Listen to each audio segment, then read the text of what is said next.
Okay, welcome back to CAD That Works. On this video, we're going to be going over configuration variables. So if you haven't seen, there's a few other videos, kind of how we went through and designed this grommet, starting from kind of a circular revolution to adding variables, which are up here, outer diameter, wall thickness, so forth. And then, creating a circular pattern and is also controlled by a variable.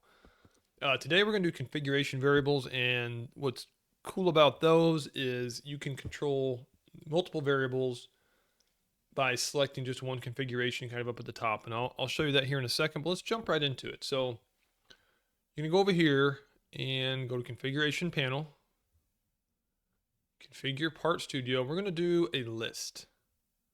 Okay, so we're going to say 2.5 inch grommet. It's one configuration, 3-inch grommet, and let's do a 3.5 inch grommet. Okay, so we've got three configurations that we want to be able to select from or have other people select from. Then we go up to configure features. I'll have to click that. Go over here. We're going to do outer diameter. So that's one of the variables we want to control with this configuration. So I'm going to go up to the value. I'm going to right click there and hit configure.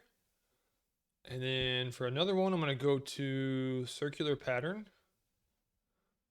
and instance count. I'm going to do configure for that one and done. Okay, now you can see over here for each row, the columns I have options there. So 2.5, obviously the outer diameter is going to be 2.5, but let's say I want that to have 2.5 inch grommet is going to have only 3 holes. And let's say the next 3-inch grommet, well, I want that outer diameter to be 3 inches. And let's say I want that to have 4 and 3.5, just that. And let's say I want that to have 6. We'll leave that at 6. Okay, so close that. Now, when you go back, what you can see at the top here is you can see configuration default is the 2.5 inch grommet. Let's change it to a 3.5. There you go. Automatically updates the number of holes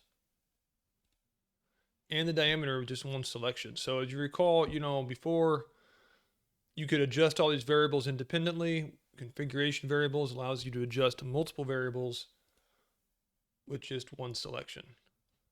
Okay, so that's it for this video. Again, if you like what you see, hit like and subscribe, and let me know if you want to see any other topics in Onshape or 3D printing covered.